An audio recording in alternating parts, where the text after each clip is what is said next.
What popular Netflix movie did Gina Prince Bythewood, the director of The Woman King, also direct? Stick around and find out. Hi, welcome back to our channel. Before we get started, like and subscribe. You can smash that button and yeah, do that. So today we are going to be talking about The Woman King. The Woman King. Super excited about this one. Hi, Garen. Hello. How are you? Good. I'm here in Chiang Mai, Thailand. This is the Been There, Seen That, or a Big Bad Glass review. And today, like she said, we're super excited to be talking about The Woman King. So I will reserve my comments until after my sisters talked about them, unless she had any questions before we get started. No questions at this moment. So I'm Genevieve, and I am the amateur here. So he definitely has more experience. I'm a professional. I'm just a professional fanboy. I have no background in movie criticism at all, other than just watching a shitload of a bucket load of movies, a truck full load of whatever, all my life. So I've had some screenplay writing experience, but nothing that's really been worth watching, and some acting background. But other than that, made a few little films, and other than that, I'm not a super qualified human being to be critiquing. So I'm just a normal person who either likes it or does not like the movie. Yeah. Usually I try to find the positive in the movie. So I'd make a horrible critic anyway. So ditto. But we are going to do it anyways because we still love it. Super fun. So I loved this film. I mean, everything about it. I loved the actors that they cast. Viola Davis, so strong. I loved her. 60 years old, and man, she looked amazing. She, just super inspiring. I loved the costuming they had on all the women, but Viola looked great. Thuso Mbedu, Nawi, she was absolutely stunning. She's a beautiful woman, wonderful actress. Again, another strong female. And then Lashana Lynch is Zogi. That 007. See, I don't even watch those films, but she is 007, and she was 007 in the last movie. Oh, really? Yes, so I watched Matilda. I know the musical theater part of her now because that just came out, and she is an incredible actress. Wow, she can do it all. So she was in this film, just so strong and so versatile as an actress. And then to do that role and then go and play Miss Honey and Matilda, I mean, phenomenal. And then I don't know if they did this on location. Do you know if they filmed this on location? They did in South Africa. I could not tell you the name. I did look, and I couldn't. I'd say Uganda, Ghana. I don't know. I don't think my African geography is horrible. Even though in college I learned every country, but in those, back in the 80s. But those countries change so fast. They change their names. Like the next year, it might have a different name. So I think but in South Africa somewhere for sure. And that's where Thuso Mbedu's from. She's a South African. Okay. She's like a very highly rated actress in South Africa. Oh, wow. I mean, I believe it. I mean, you come across actresses. I mean, actually the entire cast here was just like stars left and right. Like, that they're going to see them in things forever. Well, Viola Davis is a legend. Oh, I know. I actually do know that. That's the amateur. Actually do know Viola Davis, and she did not disappoint for sure. In fact, I think this is pretty much her baby. Her and her partner have a production company, and they do plays and stage, and TV and movies. So they do a lot of productions, but they're half of the production team on this movie. So.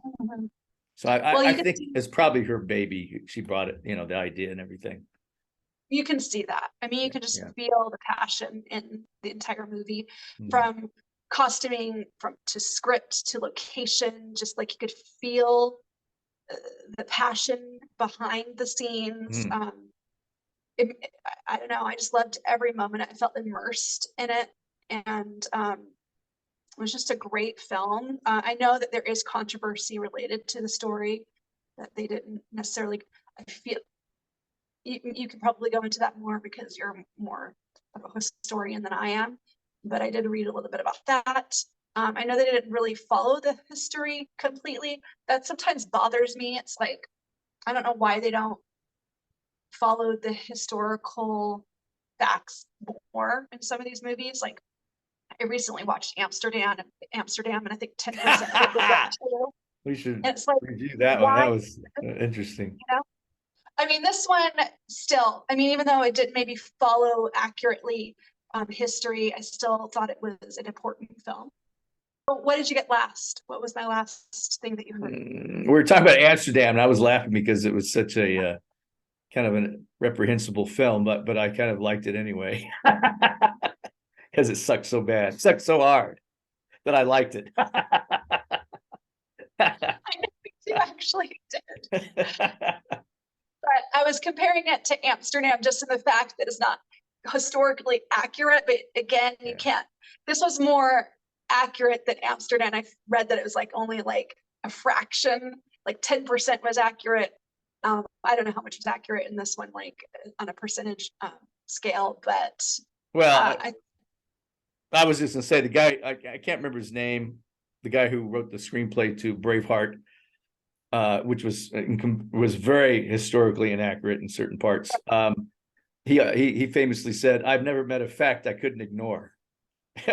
So it's a pretty good advice for screenwriters, because sometimes you get bogged down in the facts and you can't create a good dramatic film because you're so worried about the damn facts.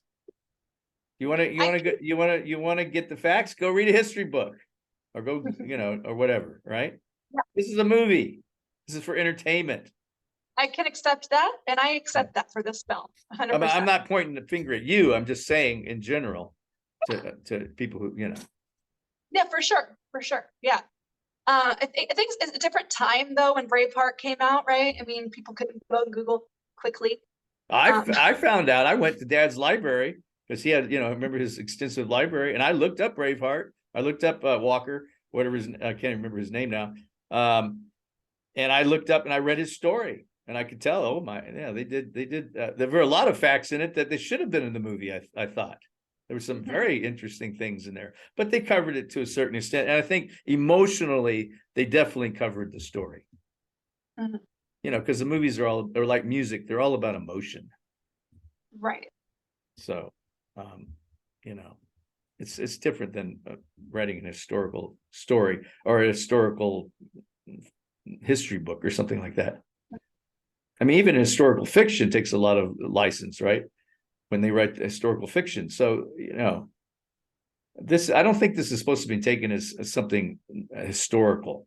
I mean, it's based on historical fact. You can say that, and leave it at that, right? Yeah. Loved it though. Loved it. So loved the fighting. I mean, I had to look away a few times because I don't like violence too much, but I can handle zombie violence, but I can't handle this kind of violence. So it was pretty violent. Especially when you've invested your emotions in the characters, right? Yeah. So makes it tough, yeah. Just beautiful film. Loved it. So yeah, on to you. Well, I think it's probably and I don't know if I could, I'm thinking back. I think it's the best historical melodrama because I consider this a melodrama. A melodrama is just a, overly emotional, almost operatic storyline, which is what this was, right? It was over the top with the very big characters, overly emotional, all that stuff. And it did all that. And the last big historical melodrama would be Braveheart. And I don't know, that's what, 30 years ago. It used to be steak and potatoes, or whatever you want to call it, the main fare of Hollywood used to be a lot of these historical dramas. They used to be very popular, and they've just lost popularity. Excuse me? Last of the Mohicans. Yeah, Last of the Mohicans, but even when that was made, it was still not a very popular genre. I mean, I think the 60s were probably the 70s rather were probably the last. Even The Godfather was probably one of the last big historical dramas of Hollywood, before Braveheart, Last of the Mohicans, and Dance with the Wolves, which is the only three I can think of right at this moment. Big, Hollywood epic type things. So this falls into that genre. And again, as they say, you never met a fact I couldn't ignore. I always love that, because that just basically tells you that, loosen up a little bit, because this is a movie. And I think the controversy was over the slave issue. Now, it's true, and I learned this in college, and I think people get in trouble for teaching it in grade school, and I don't know what all politics behind it, but everybody, except maybe the poor people who were enslaved, were, in Africa and America and Europe, everybody had sin on their hands, had blood on their hands. In the Middle East too, the Turks and the Ottomans and the Arabs, everybody was caught up in the slave trade. And the slave trade goes back to, ancient times. Right? I mean, our ancestors could have been, slaves. We don't know. We go back to the Viking times, but the Vikings kept slaves too from their captives. So I mean, it was just part of human history. And the huge slave trade went on in Africa. And as one I don't know he's an African American historian. He was talking about the white men never even went into the continent of Africa because it was too damn dangerous. Mosquitoes and the disease would kill you quick. They said the lifespan of a white man in Africa back in those days was like a year. So they just parked their ships on the coast, collected the slaves, and then just went back and sold them. It was a business, right? A terrible, horrible business that created a civil war in our country, that created civil wars in Africa, that created, untold misery, unspeakable misery. And this is just a story which kind of covers a little bit of piece of that era, right? Of that time period. And I thought it was, like I said, I would overflow my glass with this. This was well over 100%. It was a fabulous movie. I get emotional right now thinking about it. It was very good. Yeah, it was very good. I mean, this is what the second Black Panther should have been. I mean, Tuso Mabedu. Tuso Mabedu, yeah. She's so young looking. She looks like a little kid. Yeah, but I believed her, though. I believed that she was strong. Whereas when I watched Black Panther and the sister, I didn't believe it. I didn't believe that she was Black Panther. I believe she was Viola Davis's Naniska. I believed that was her daughter. So, yeah, just such a strong film. Really well done. Yeah, it was fantastic. Anyway, I was looking at John. How do you say his name? John Boyega. You know his background, right? John Boyega. He was so good as the king. He's the guy in Star Wars. Yeah, the stormtrooper who runs off. He's in 2 of the movies. Oh, Whatever, I can't remember his name. That was his breakthrough movie. Now you remember him, right? Yeah, yes, I do. Yeah. And he was fabulous. So why didn't they make this guy the Black Panther? Yeah, right? Actually. Yeah, he was fantastic.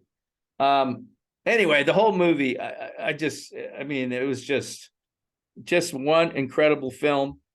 And I think it stuck to, from what I can tell, someone was saying that didn't cover, how these people were involved in the slave trade, that kingdom, because the kingdoms, it's like the Aztecs. The Aztecs were one of the reasons they lost to the Spaniards, because the Spaniards only had a handful of men to take over the Aztec Empire. It's because all the other tribes around the Aztecs hated them because they were constantly enslaving them.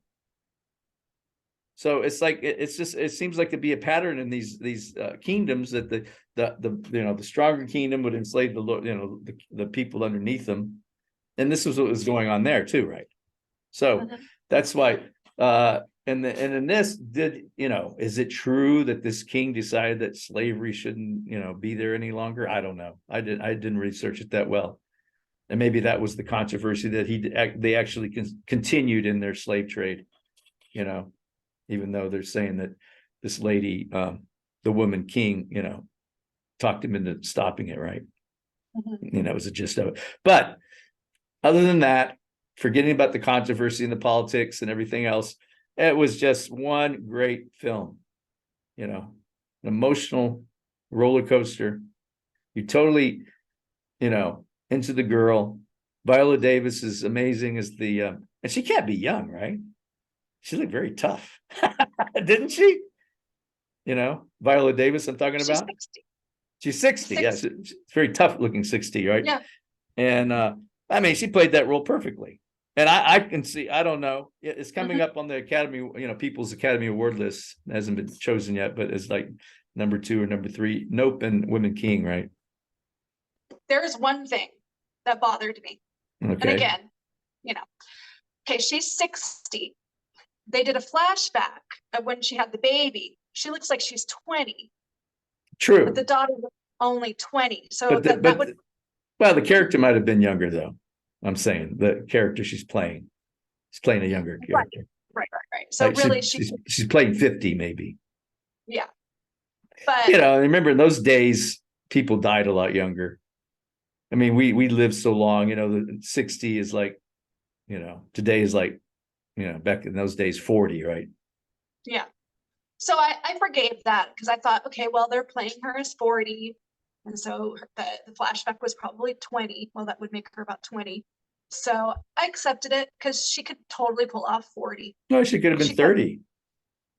Yeah, that's true. 30 when she had the baby. Yeah. Right. Maybe if we want to split hairs here. it's and try to get your suspension of disbelief. I always say, I'm saying suspension of belief, the suspension of disbelief, get your suspension of disbelief back on track.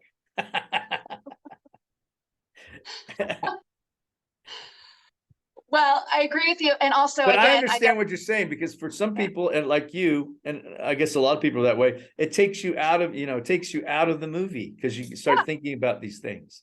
You're right. So, you know. They could have just cast maybe somebody a little bit older. Well, Viola Davis, I'm sure, had their mind on this part, because this, as I said, it's her. No, keep Viola Davis. Oh, no. I see, the actress who played, yeah. The younger version. Right. Yeah. And I found the whole, I mean, suspension of disbelief. You know, I still love the movie well over 100%. I mean, my glass is overflowing for this film. But the whole thing about her carving the thing on the child's arm and putting the shark tooth inside, I'm thinking, wow, couldn't you, like, wouldn't that be irritating? Wouldn't you want to get that shark tooth out as you're growing up, right? I mean, that did enter my mind. But other than that, you know, they're always in movies, it's that way. So you always get a few questions that kind of, you know, that can't be perfect, I guess. But it's just as perfect a movie as it can get, though. Yeah. And I love that they went back and they covered this part of history. You know, it might not be completely correct, but it definitely, the emotional, again, it covers the emotional part of it. The people's hands, you know, it just wasn't the Europeans and the Americans. It was, you know, the African kingdoms also had their hands dirty too with slave trade. You know, it's just horrible. It was just horrible. So anyway, anything else? Shout out to the costuming, choreography, the dance choreography and the fight choreography. And, the production was fantastic. It was a great production, great casting. What's her name again? Lashana Lynch was amazing. It took me a while, though. I said, I know this girl. I know, because I'm a big James Bond fan, of course. So I'm going, who is this? And I go, oh, it's 007. That took me a while, right, to figure out who she was. And then I go, oh, that's right, that's 007. So hopefully I'm right on that. I'm pretty sure that's the same actress. Oh. But she was fantastic. I mean, they're all just, you know, Viola Davis, of course, she, like I said, she's a legend. She's been around forever. You're And right. they all, by the and way. they all have some connections. It was funny. They all have some connections to big movie franchises, Mhm. which is except for the main actress, Chihusu Mabedo. True stuff. But that probably will change. She'll be showing up. She could end up being a Black Panther. Mhm. You know, who knows? They could be rewriting, you know, They storylines, better. rewriting storylines and everything. So I don't know about all that. It's like I don't really understand all that stuff. It's just, you know, it is what it is. It's their babies, their money, and all that stuff. We're just there to be entertained, Yeah. right?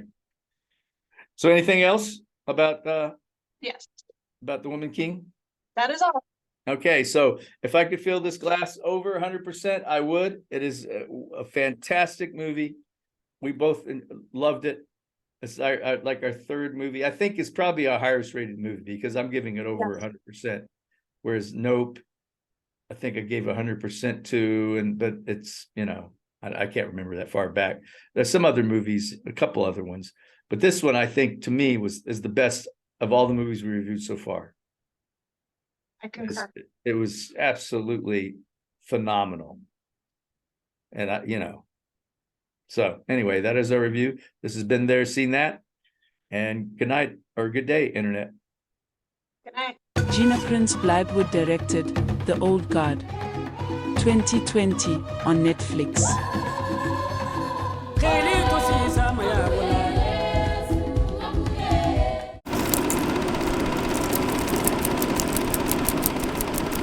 Game over.